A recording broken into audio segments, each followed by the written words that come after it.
What's going on, guys? This is Lesky, and I'm going to be showing you guys my controller setup for when I play FIFA 23. I have an Xbox Elite controller that has paddles, so I actually use two paddles on the back of my controller when I'm playing FIFA, and it is very helpful for me. I've been doing it for like the past 3 years, I think, and I've never switched back. I love having paddles in FIFA. A lot of people think it might just be helpful for shooter games, which it definitely is, but it can be very advantageous for FIFA. So that's what I'm going to be showing you guys in this video.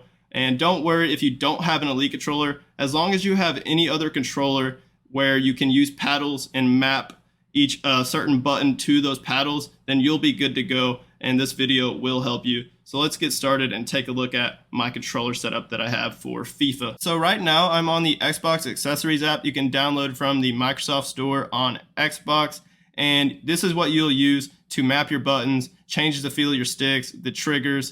You can even like lower the vibration and change the color of your Xbox button on this app. And it's basically specialized for the Xbox Elite controller. So for the first page, it is the button mapping. And this is what I have the left bumper and the right bumper, or the paddles, sorry, mapped at.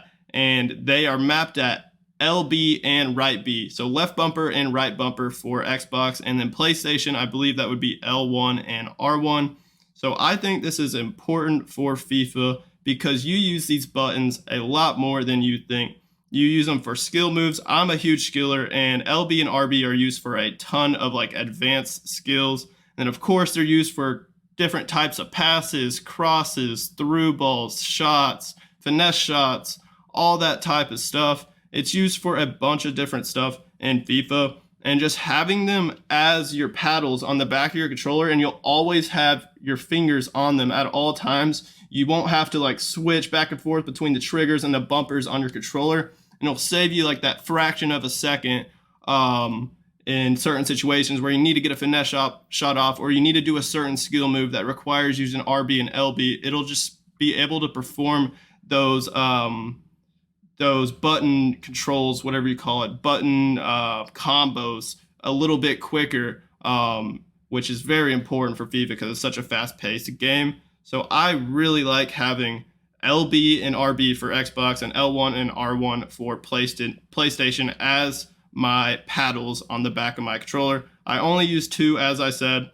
They're both listed at LB and RB, but that's because I use the two smaller paddles that they give you for the Xbox Elite controller. I don't use the big ones, and I actually use them in the two bottom slots. They're meant to be in the top two slots, but for me, it's just easier to click. It's a little bit more comfortable. It's just better for me to have them in the two bottom slots, but it's really up to you. It's really preference when it comes to that. The rest of this video is mostly for people that have the Elite controller, because on the Xbox Accessories app, you can change the sensitivity curve of both your left stick and right stick. And I have both of these set at instant. You can go default, delayed, aggressive, instant, or smooth. So I go instant. I feel like that makes the most sense for FIFA. It's the most responsive, and I've been rocking this for the past couple of years, I believe. I don't do anything with the curve adjustment. I just keep it at the default curve adjustment. And then same with the calculation. I believe radial is the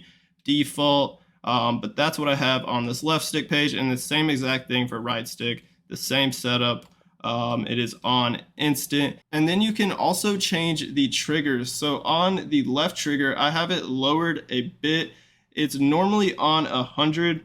I have it lowered to 20. What this will do is you won't have to press the left trigger down as much to get the button fully activated and registered in the game. So this will just be helpful. I don't think it makes a huge difference. You could put it on 100 and you probably wouldn't even notice much of a difference, but I would suggest maybe lowering it a bit. You don't have to lower it as much as me, but I have it on 20 for the left trigger, and then the right trigger for sprinting, this is basically the only reason, I have it on 80. I just don't have it on the full max.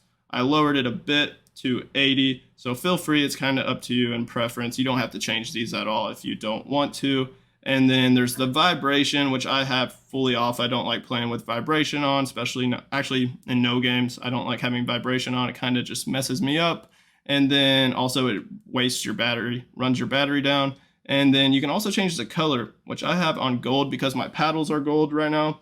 And I think this is new. This was an update. I don't know how long ago. It might have been months ago, but it used to not always have this.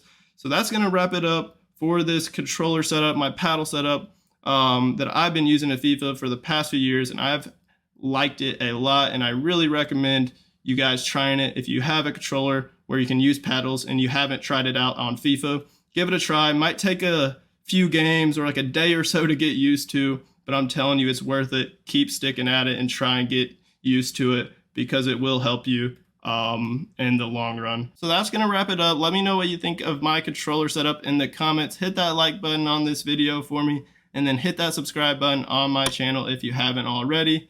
As always, y'all have a great rest of y'all's day, and peace out.